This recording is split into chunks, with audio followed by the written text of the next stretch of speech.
porque es más que interesante para vos y para mí este tiempo que la iglesia tiene para la oración. ¿Y sabe qué? La oración es uno de los temas más fáciles para predicar. Cualquier predicador quiere predicar sobre la oración y es muy fácil predicar sobre la oración porque el que está del otro lado también se siente tranquilo cuando van a hablar sobre la oración. Algunos piensan que la oración es un pase mágico, me van a decir, bueno, este me va a dar 2 o 3 palabras y entonces yo voy a recibir todo lo que yo quiera.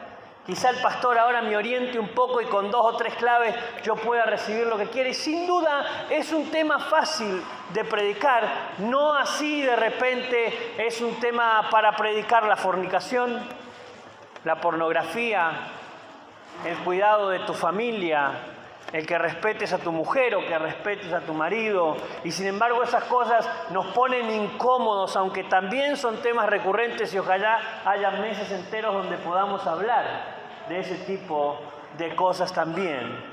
Pero aunque la oración es un tema fácil de predicar, es muy difícil de poner en práctica. ¿Se ha dado cuenta de eso? Es muy difícil ponerlo en práctica. Vos andás pasando, ¿sabes? Yo te hago así y vos pasás así. Vaya abriendo su Biblia en Santiago capítulo 5, versículo 13 al 15.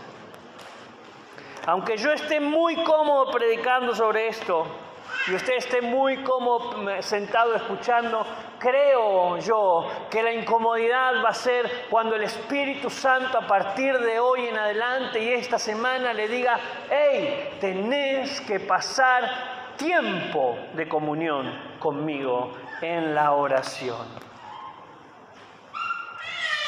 La pregunta que surge entonces es, ¿cuánto tiempo le dedicás semanalmente a la oración? Escucha bien, ni siquiera te estoy preguntando diariamente a la oración. Es cuánto tiempo le dedicamos vos y yo, porque este tema también es para los pastores, porque encima los pastores que somos bivocacionales, no simplemente nos dedicamos a la iglesia, sino que también tenemos que trabajar afuera, también tenemos que empezar a tener en cuenta cuánto tiempo es que vos y yo le dedicamos a la oración, cuánto tiempo pasamos vos y yo en oración con el Señor. Semanalmente, ojalá el Espíritu Santo, hay una hermana, escuchábamos el jueves, me sumé en el grupo del pastor y escuchaba que es una hermana que se levanta todos los días a orar muy temprano en la mañana y los milagros que recibió, ¿no?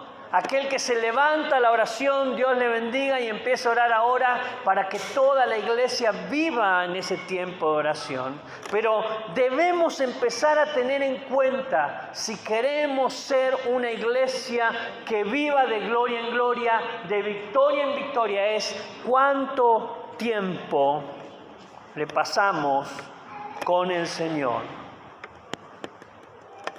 Es un tema difícil de hablar, o fácil de hablar, pero difícil de hacerlo nuestra vida cotidiana. Santiago, que es el escritor que vamos a ver enseguida, vaya buscando Santiago capítulo 5. Santiago, se cree por tradición que este Santiago no es el discípulo de Jesús, sino que es el hermano de Jesús. Y usted va a decir, ¿qué me importa, pastor, si estamos hablando de la oración? Pero es muy interesante saber que este Santiago, el que va a tomar un espacio de su carta para hablar fundamentalmente sobre la oración, es un hombre de oración. Dice la tradición que cuando Santiago murió, las mujeres que preparaban su cuerpo para llevarlo a la tumba vieron que sus rodillas tenían callos por la cantidad de tiempo que pasaba en la oración. Este Santiago que va a invitarnos a vos y a mí a orar en su carta, el Espíritu Santo le inspiró y ha hecho que esa carta llegue hasta nuestros tiempos. Este Santiago era un hombre de oración. Tenemos en cuenta a Pablo, tenemos en cuenta a Pedro, tenemos en cuenta al Señor Jesús,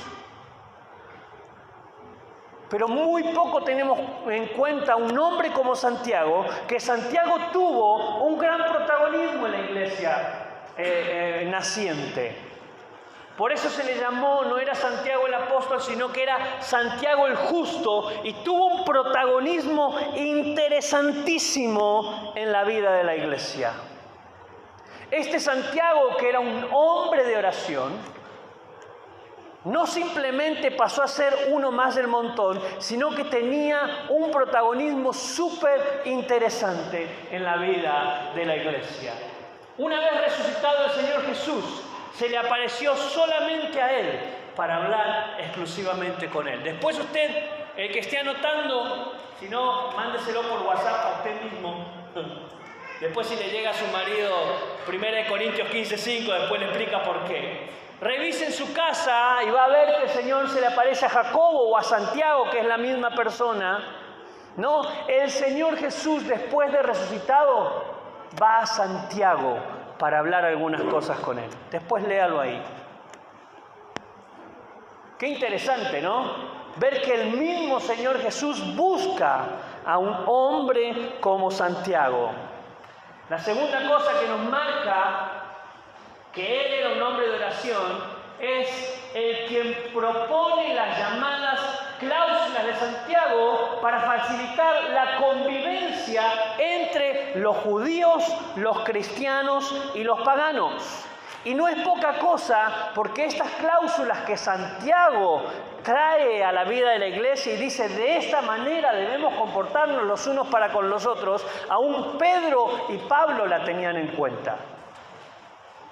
Abstenerse de comida, Hechos 15:29, guardarse de las impurezas, Hechos 15:29, no olvidar a los pobres, Gálatas 2:9 al 10. Son cláusulas que este hombre que pasaba tiempo en la presencia del Señor indicaba aún a los apóstoles que nosotros tenemos por superhéroes de cómo debían de comportarse.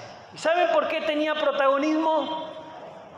Porque el protagonismo en la iglesia va de la mano de la oración. Muchos quieren ocupar lugares acá arriba, muchos quieren dirigir algún grupo y ser líderes, pero muy poco tiempo pasan llevando su corazón al corazón de Dios y diciéndole: yo quiero tu corazón en mi pecho, yo quiero tus pensamientos, yo quiero tu palabra en mi boca, tu visión en mis ojos.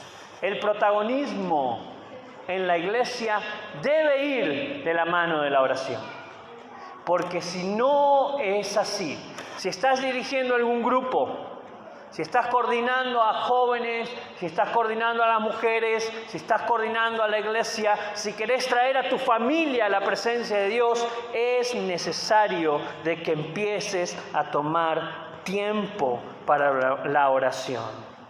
Todo esto entonces confirma que Santiago era sin dudas un hombre de oración. Él estaba dirigiendo la iglesia a la altura de Pedro, a la altura de Pablo y a la altura de Juan.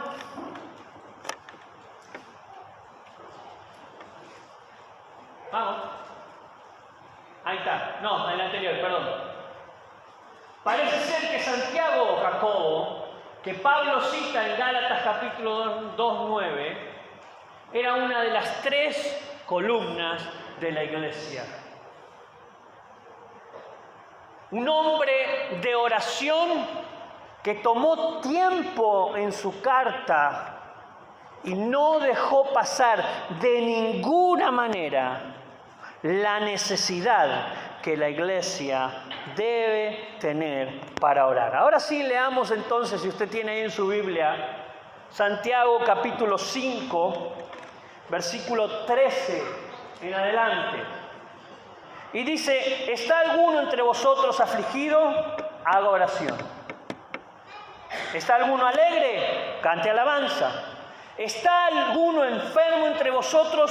Llame a los ancianos de la iglesia y oren por él, ungiéndolo con aceite y en el nombre del Señor.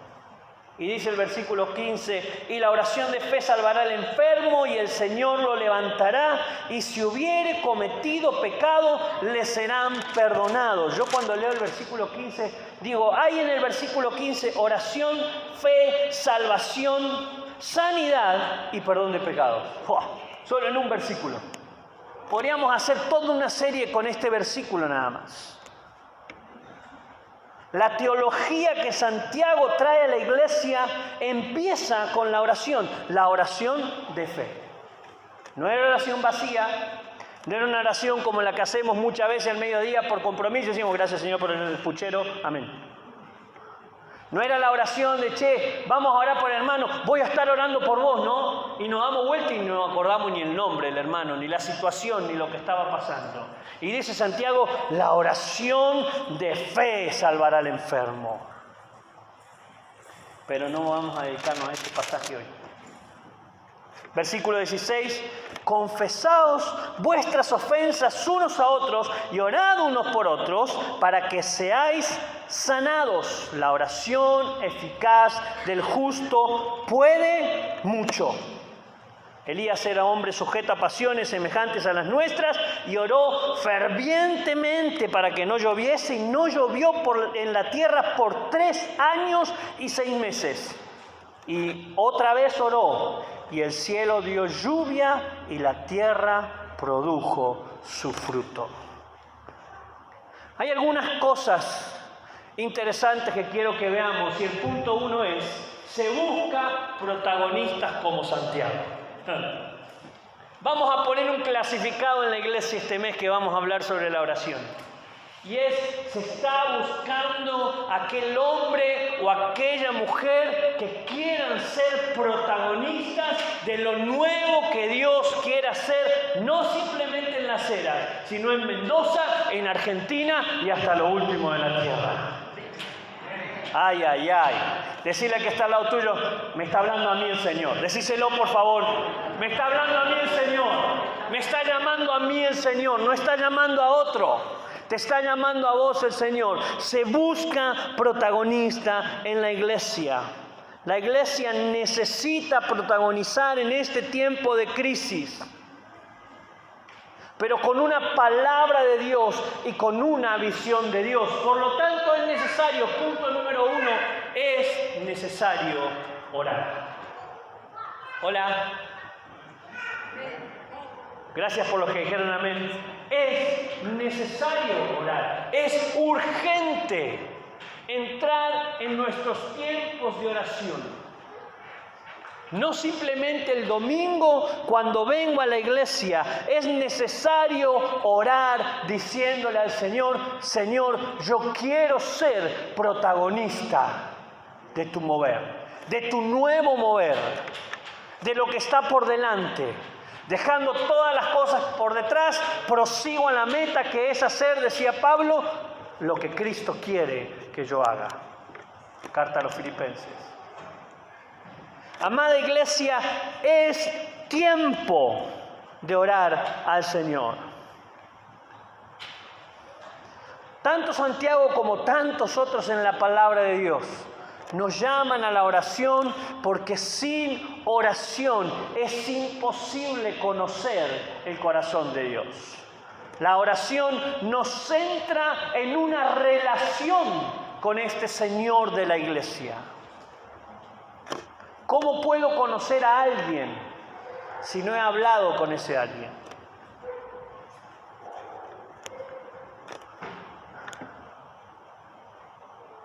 ¿Cómo podemos conocer lo que Dios ya ha planificado, dice la palabra, desde antes de la fundación del mundo, para vos y para mí, si no vamos a Él y le preguntamos, Señor, ¿qué quieres que yo haga?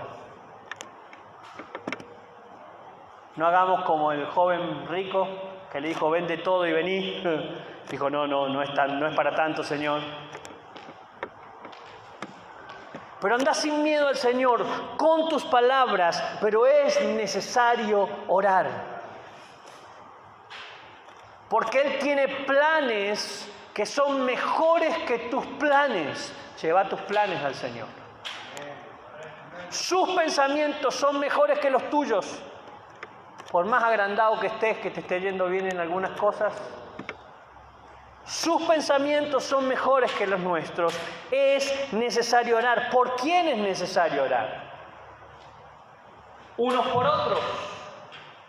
Es necesario que en tu oración ores por el hermano que está a tu lado. Ores por los pastores de la iglesia. Y digas, Señor, yo necesito de tu presencia. Señor, necesitamos de tu presencia. Y es interesante, el versículo 16 dice, porque dice, confesad vuestras ofensas unos a otros y orad unos por otros para que seáis sanados. Y no simplemente habla de una sanidad física. Cuando yo oro por mi hermano puede ser sano del abuso que sufrió cuando era chico y que no podía confesarlo. Y entonces viene el Señor, el que viene con brazos de amor, el que te abraza, porque hay uno que está orando por vos. O vos estás orando por él y llega el Señor y lo abraza y lo consuela y le hace saber que aquello que pasó no fue permitido por el Señor. Pero aunque pasó, lo que pasó es moldeado al carácter de Dios en tu vida. Y Dios sana, y Dios restaura, y Dios levanta. Y estamos orando por el otro y ese otro, su matrimonio es restaurado. Y estamos orando los unos por los otros. Y entonces Dios libra de accidentes. Si la iglesia entendiera la importancia de orar los unos para con los otros. Aunque no sepas qué le está pasando. Oren por mí, por favor. Aunque no sepas lo que me está pasando.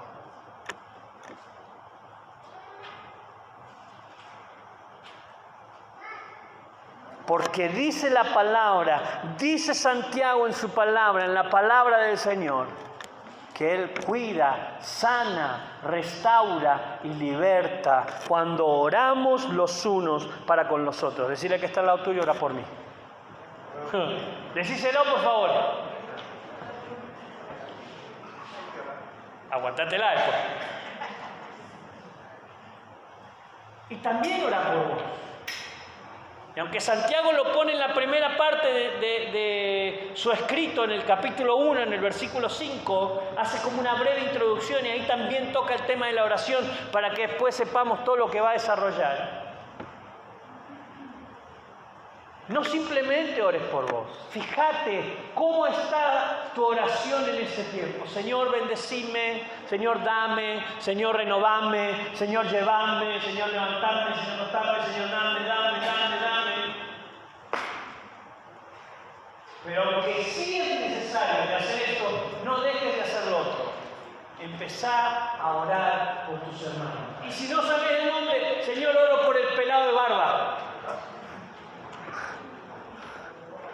Y en una de esas nos toca cualquiera de los dos, viene el Señor por los dos. Y el Jere y yo andamos rebendecidos y usted no sabe por qué, porque había uno orando por el pelado de barba.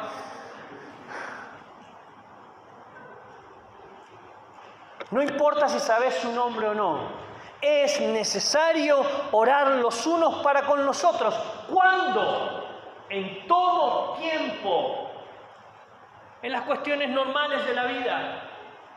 Vas caminando por la calle y el Señor te presenta algo, decirle, Señor, qué bueno que hoy estés conmigo. Señor, qué bueno que hoy esté pasando esta crisis, porque dice tu palabra que cuando yo soy débil, tu presencia se hace más fuerte en mi vida y yo soy más que victorioso en tu presencia. Ay. Debemos orar en nuestra cotidianidad, pero especialmente cuando somos afligidos, no solamente cuando somos afligidos. 5:13. Oren en medio de la aflicción. Oren en medio de la crisis.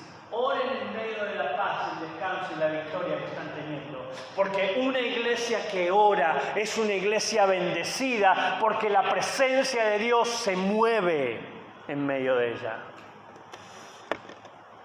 En todo tiempo debemos orar. Cuando estamos enfermos, también debemos orar al Señor. ¿Cómo debemos orar? Fervientemente. Esta parte, me encanta la palabra ferviente que usa. Debemos orar con fervor. ¿A quién le toca orar? ¿Quién va a orar hoy? Fue lo primero que hicimos en el grupo, ¿no? ¿Quién ora hoy? Yo ya oré la semana pasada. Tendríamos que estar peleándonos unos por otros por orar. En casa de oración no tendría que alcanzar el horario de casa de oración para ver quién más pasa a orar. ¿Quién más quiere levantar clamor al Señor y decirle, Señor, henos aquí como iglesia, como pueblo? Trae libertad, trae victoria a nuestra vida. La oración ferviente de Elías hizo que no lloviera en la ciudad por 3 años y medio, simplemente para que ellos reconocieran quién era el Dios verdadero.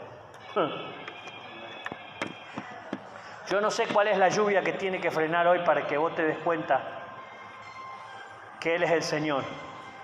Pero decirle, Señor, sacá de mí todo aquello que no corresponda a tu carácter en mi carácter, a tu visión en mi visión. Señor, necesito de tu presencia.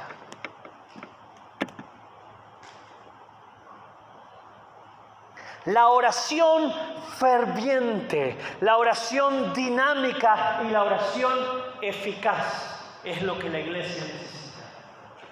Señor, la verdad que necesitaría otro trabajo. Estoy tan cansado de este. Y el Señor debe mirar como diciendo, ¿qué? Y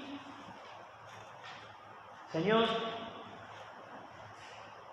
has puesto en mi corazón que yo tenga este trabajo y esta situación. Señor, dámelo en el nombre de Jesús. Una oración eficaz es ir al Señor diciéndole, Señor, si no es de tu parte, entonces sacame aún hasta las ganas y las intenciones. Pero yo quiero hacer tu voluntad en mi vida, Señor. Si es necesario que cambie de trabajo, dame un nuevo trabajo. Si es necesario que cambie de casa, dame una nueva casa. Si es necesario que cambie de esposa... No, eso no. A ver, no, ahí no. No sea tarificar. Ahí está. Ese es el único mail que escuché en toda la noche, ¿no? Bueno, yo estoy por cambiar de suegra, así que... eso fue bueno.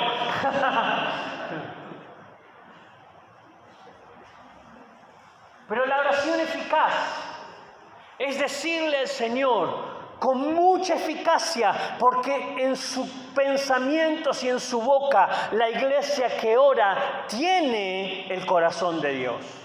Y pide, y clama, y proclama lo que hay en el corazón de Dios. Y entonces alaba lo que hay en el corazón de Dios. Muchas veces empezamos por la alabanza. Y queremos alabar el nombre del Señor, pero no conocemos al Señor de la alabanza. Pero si empezamos por la oración y le decimos, Señor, aquí estoy yo, así como estoy, Señor, no tengo mucho que ofrecerte, no tengo mucho que darte, pero vos pensaste en mí desde el vientre de mi madre, Jeremías capítulo 1, versículo 5. Vos decidiste llamarme, porque yo no te elegí, Señor, vos me elegiste. Y entonces necesito que mi vida glorifique tu nombre. Agárrese después de eso. Va a ver la gloria de Dios moverse. Y le voy a decir algo más, porque todos queremos la gloria de Dios y pensamos que vamos a andar en auto 0 kilómetros. Y aunque ande a pata, se va a sentir más feliz que arriba de un Porsche.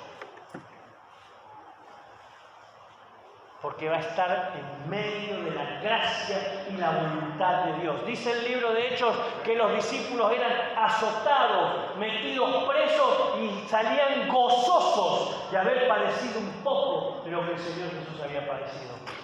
¿Qué tiene la iglesia primitiva que vos y yo hoy no tenemos? ¿Qué conocen ellos que nosotros no conocemos? Y el secreto es la oración. Pasaban tiempo en la oración, porque el mismo Señor Jesús, aunque llenaba y llevaba multitudes, se apartaba a orar. Porque no era lo importante ni la fama, ni la gloria, ni la victoria si Dios, el Padre, no estaba en medio. Debemos ser eficaces en la oración. Afina tu puntería, hermano. Porque pedimos y no recibimos porque pedimos mal. Afina tu puntería. Y la puntería se afina ¿cómo? Practicando, practicando y practicando. Lo mismo pasa con la oración. Empezá a practicar tu oración delante del Señor. Y el Espíritu Santo, el que decodifica nuestra oración y la lleva al Padre con gemidos indecibles, va a hacer que el Señor responda a tu corazón. Decirle que está al lado tuyo, afina tu puntería en la oración. También. Por lo tanto, el puesto es este. Se necesita intercesores delante de la presencia del Señor. Se necesita guerreros de oración. Ustedes quieren ver la iglesia crecer, quieren ver su vida ser llena de la presencia del Señor. Apúntense, por favor, en el mundo espiritual. Vayan a la presencia del Señor y digan: Señor, yo quiero que traigas a mí el don de interceder delante tuyo, por el bienestar mío, por el bienestar de nuestros hermanos, por el bienestar de nuestro país. Se vienen las elecciones, no sabes ni a quién vas a votar. Y andas viendo si vas a votar a Milei porque no sé qué. Los agarré, ¿no? Como es el más famoso ahora y habla un par de pavadas, no estoy ni a favor ni en contra, ¿no? Pero digo, ¿quién te dijo el Señor que va a ser el próximo presidente de la Argentina? Porque el que pone reyes y saca reyes es el Señor. ¿Le preguntaste al Señor? ¿Estás viendo cuál va a ser tu novia para los jóvenes? ¿Le preguntaste al Señor si la voluptuosa o la no voluptuosa? Porque por ahí la flaquita escuálida, que después se va a poner rica cuando sea más grande. Pero vos no le preguntaste al Señor. Ahí está. Así te fue. Bueno. ¿Cuál la sacaste bien, desgraciado? Bueno, a ella no le fue bien. Bien, vamos al grano.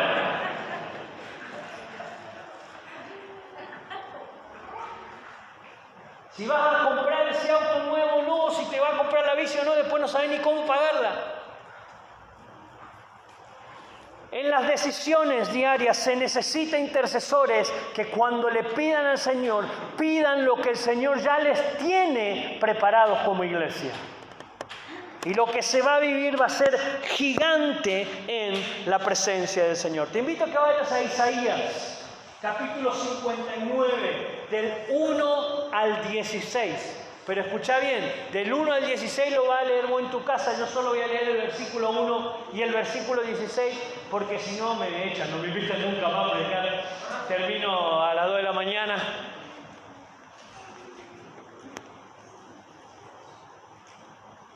Isaías es un gran libro de profecía.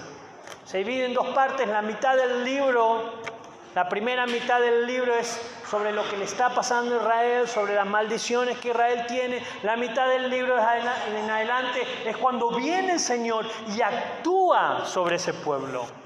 Sin embargo, en el versículo 59, capítulo 1, dice: He aquí, no se ha acortado la mano del Señor para salvar, ni se ha endurecido su oído para oír. Vaya directo al 16, si usted no lee acá y lo tiene ahí, dice: vio el Señor, el Dios Todopoderoso, vio que no había nadie y se asombró de que no hubiera quien intercediera.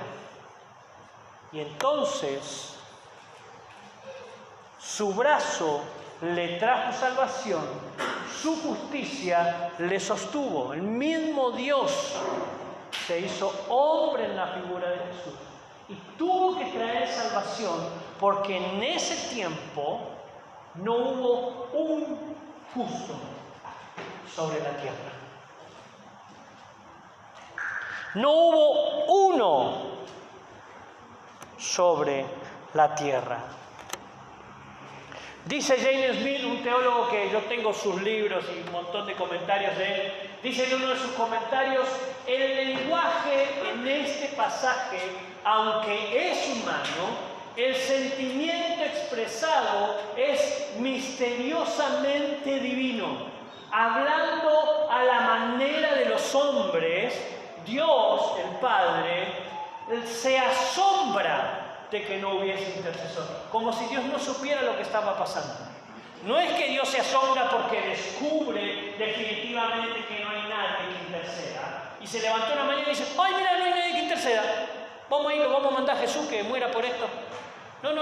El plan divino viene desde Génesis capítulo 3, versículo 15 en adelante. Ya está gestado el plan de salvación, pero el asombro de Dios es, ¿cómo puede ser que estén pasando lo que están pasando y no hay uno que sea ferviente, que sea eficaz en venir a mi presencia y decir, Dios, Señor, Dios Todopoderoso, necesitamos que la cruz de tu Hijo no sea en vano. Necesitamos que el poder de tu Espíritu nos fortalezca y nos lleve a una nueva dimensión. Que el sufrimiento deje de ser sufrimiento en vano. Que este país no esté basado en la figura de un hombre, esté basado en la verdad de tu presencia. Y entonces, dice Isaías, el Señor se asombra. ¿Y por qué el Señor se asombra de que no hubiera intercesores? Fíjese, porque había una gran necesidad de intercesión. Cuando el libro de Isaías fue escrito, cualquier parecido con la realidad es mera coincidencia a partir de ahora, ¿o no? Fíjese, versículo 2 de Isaías. Las maldades del pueblo los habían separado de Dios. Dios actúa, en la mitad del libro de Isaías en adelante, Dios empieza a orar, pero se da cuenta de algo, dice el versículo 2, que las maldades habían superado el mismo corazón sensible que tiene que estar delante de Dios. Y por lo tanto se habían separado de Dios. Versículo 9 de ese pasaje dice, esperaban luz, pero vivían en tinieblas. Señor, yo quiero que vos sanes a mi familia. ¡Aleluya, santo! El domingo acá. Pero el lunes son uno más en el trabajo. Te encerrás en tu cuarto y la pornografía no deja de pasar por tu celular o por tu computadora. Salís a la calle y engañás a tu mujer o a tu marido, engañás a tu hijo o haces malos tratos. Tu dinero no viene a la presencia del Señor, pero sí te lo podés gastar en un shopping todo el fin de semana. Total, es para mi bien. Y nos vemos todas las películas y todo lo que tiene que ver y no le damos al Señor lo que tenemos que darlo, pero después queremos la luz de Cristo en nuestra familia. La luz de Cristo en nuestra Argentina amada. Y nos preguntamos por qué el país está como está. Y mi respuesta a esa pregunta es, porque la iglesia está como está, es que el país está como está. Pero gracias a Dios no esta iglesia, hablo de otra.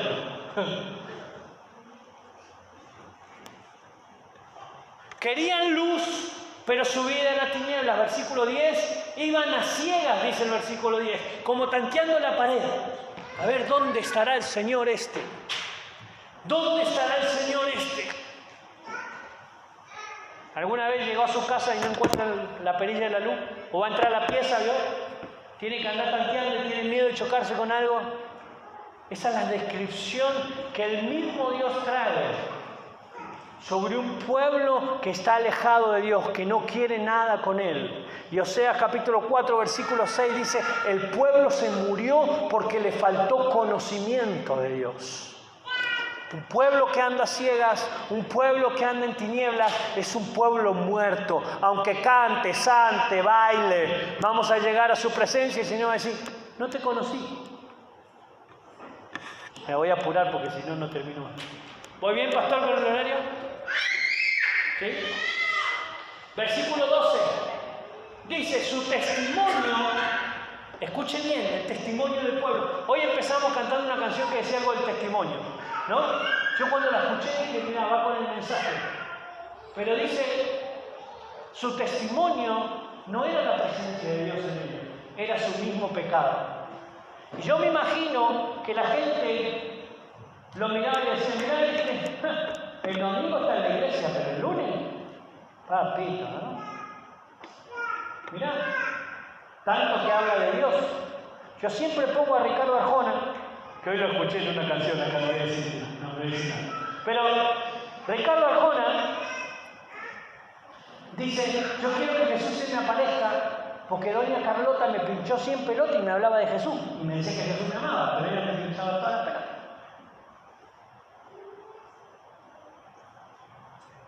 Su testimonio no era acorde a sus palabras. Y a veces nuestra palabra no hay acorde a lo que nosotros hacemos. Versículo 14. No había verdad en la calle. Cualquier parecido. Dice, en la plaza no se pregonaba verdad.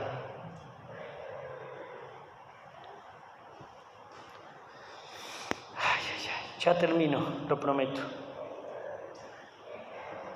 Otra vez voy a traer a James Smith. Dice, ¿acaso la presente situación de la iglesia, su obrar y en su vida, no demanda intercesión?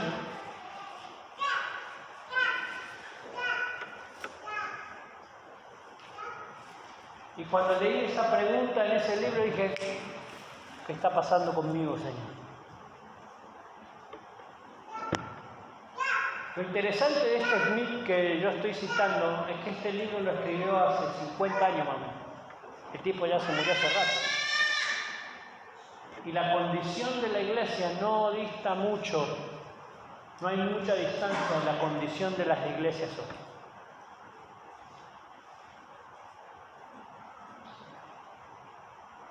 Y también hablo de usted y de mí. ¿Cómo está tu condición? ¿Nos parecemos a Isaías 59?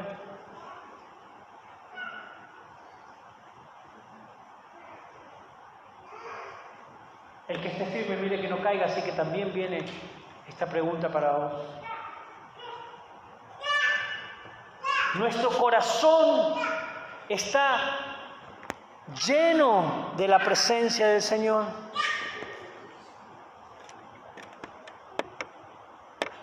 Cuando orás, ¿son tus palabras de acuerdo a lo que vos querés o son las palabras del Señor en tu boca? Porque el segundo punto de ese punto es este. Pásenle a la niña, muy bien. Esos intercesores deben tener el aliento de Dios en su boca. Isaías 59:1 dice que debemos tener la presencia de Dios. He aquí, no se ha cortado la mano del Señor para salvar, ni se ha endurecido su oído para oír. Déjame traerte esta buena noticia hoy. El Señor está expectante en que te levantes a orar, en que te levantes como un intercesor eficaz, un intercesor ferviente y me digas, Señor, quiero erradicar el pecado de los niños de la Argentina, que esas ideologías raras no entren a las escuelas, Señor. El Señor está expectante y su oído todavía hay tiempo. Él está expectante para que te levantes y digas: Señor, que la juventud ya no se pierda en la droga y en el alcohol. Que la juventud, Señor, sea tocada por tu presencia. Señor, que Rosario no se convierta en Colombia. Que la ciudad de Rosario, Señor, sea llena de tu presencia, de tal manera que los narcos caigan, aunque vos estés orando arrodillado acá en Mendoza. Porque el que tiene que llevarse la gloria es el Señor, ni vos ni yo. Aunque los narcos no lo sepan, la gloria del Señor se va a manifestar y va a librar aún a los pastores y a la iglesia en la ciudad de Rosario. Señor, que las ceras sean llenas de tu presencia. El intendente de la cera que tanto trabaja con los pastores, que sea lleno de tu presencia, Señor. Que cuando la iglesia camine por la calle, los enfermos sean sanados, Señor. Que no sea para mí la gloria, que sea tu gloria, Señor. Que los que mueren antes de tiempo, aparezca alguno de ustedes y ore por ese y sea resucitado para gloria de Dios Padre. Porque todavía la mano del Señor y el oído del Señor está atento buscando a intercesores. Decir al que está al lado tuyo: te llama el Señor. Decíselo por favor: te llama el Señor, te llama el Señor. Si yo le dijera: ven, el padre sale corriendo seguramente, porque ellos lo van a decir. Es mejor que un pacto de plata de estos que le dicen: ven y deje una plata acá que el Señor lo va a bendecir. Mentira, eso no es bíblico. Usted da su ofrenda y su diezmo porque es bíblico, pero usted no pacta con el Señor. El único pacto fue en la cruz del Calvario, para que todo aquel que le crea no se pierda, mas tenga vida eterna. Pero si usted ora, va a ser muy bendito en el Señor. Si usted se convierte en un intercesor, va a ver la gloria de Dios. ¿Acaso Dios no nos librará por medio de su Hijo Jesucristo? Dice 2 de Corintios, capítulo 1, versículo 10.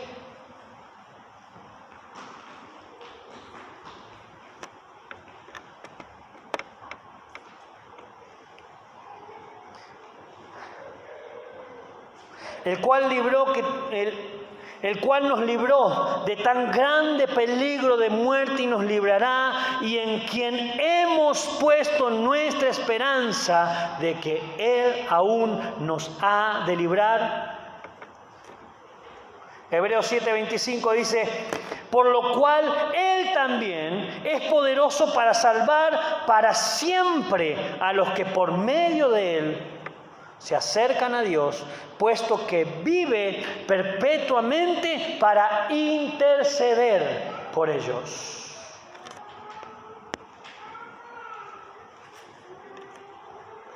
Pero el pasaje que sí puse acá y que quiero que usted lea es Isaías 62, versículos 6 y 7. Sobre tus muros, oh Jerusalén, sobre tus muros, templo de la alabanza, sobre tus muros, Las Heras, sobre tus muros, Mendoza, sobre tus muros, Argentina, he puesto guardas todo el día y toda la noche, no callarán jamás. Los que os acordáis de Jehová, no reposéis. Se necesita intercesores, no duermas si es necesario.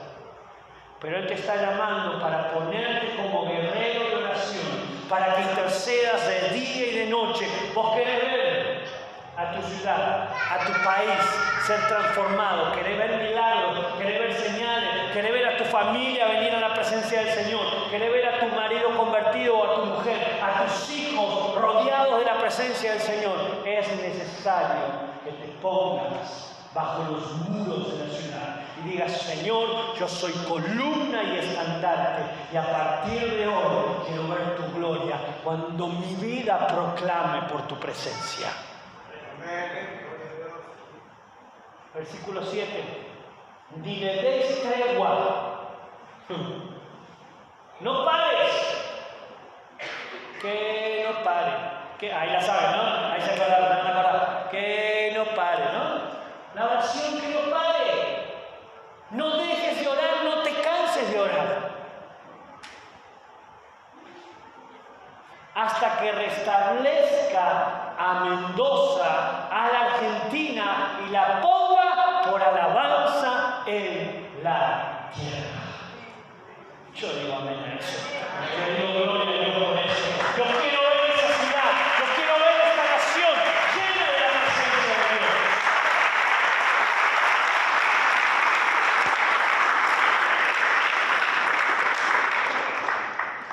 No te calles y no te duermas. Esto no quiere decir que no vaya a dormir, hermano.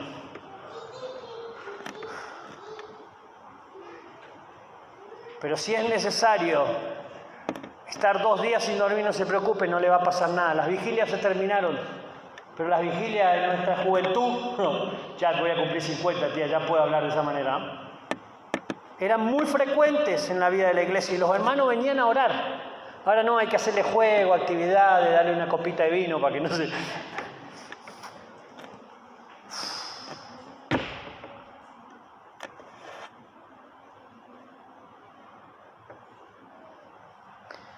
Las historias de la Biblia cuentan que cuando un intercesor se levanta y ora, pasaron algunas cosas. Aarón corre y se pone entre los vivos y los muertos. Después lean Números capítulo 16. Venía una mortandad y sale Aarón y se pone entre los vivos y los muertos y entonces paró la muerte. Un hombre. Los hijos de Coré se habían portado mal. Y venía la muerte para todo el pueblo y por uno que se levantó y clamó, entonces los muertos pararon. La iglesia naciente ora por Pedro, que había sido metido preso. Jacobo, el discípulo, no Santiago, no el que estamos leyendo, sino el discípulo, en el mismo tiempo es convertido en mártir, le cortan la cabeza. Porque Dios así lo quiso. Pero Pedro fue liberado porque Dios así lo quiso, porque había una iglesia clamando por los dos.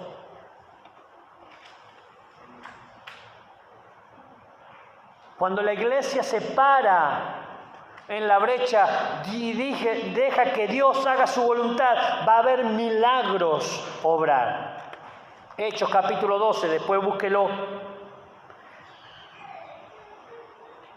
Jesús cuenta sobre la viuda que es liberada frente al juez y dice, ¿acaso Dios no hará entonces lo que a ustedes les interesa?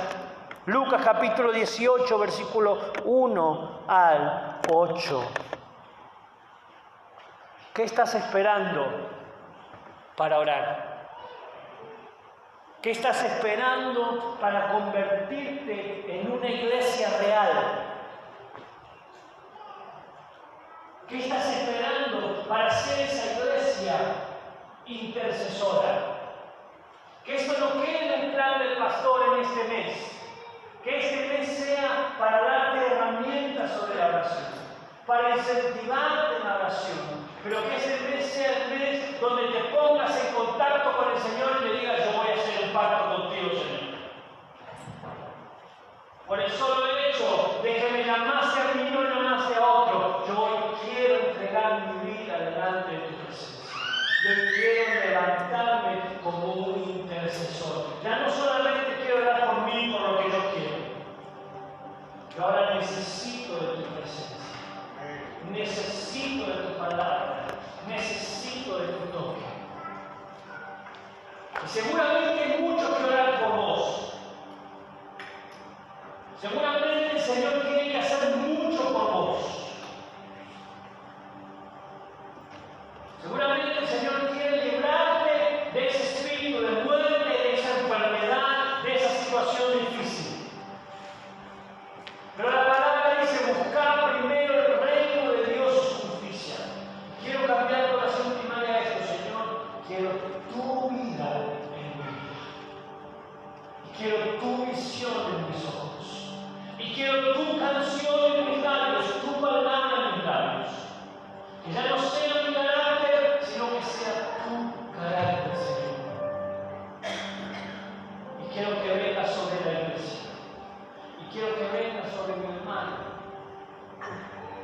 Quiero que venga sobre la vida de los pastores y los líderes del templo de la verdad. Porque queremos, Señor, que tu Espíritu Santo nos lleve a una nueva dimensión. Te invito a que cierres tus ojos ahí. Te invito a que el pacto sea este. Señor, ya no quiero mis pensamientos.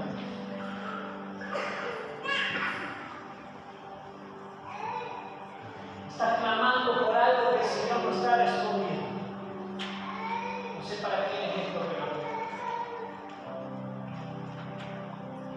Y el Espíritu Santo te dice, estás pidiendo más de lo que estás pidiendo para tu conveniencia.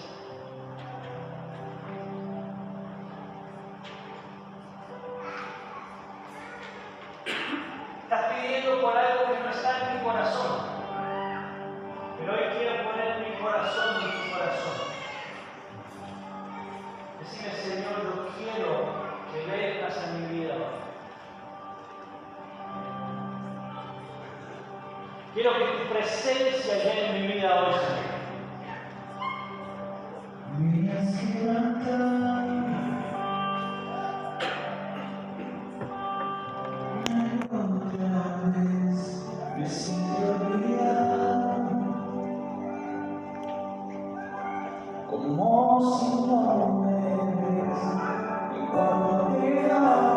Ponete sobre los muros de tu familia, de tu casa.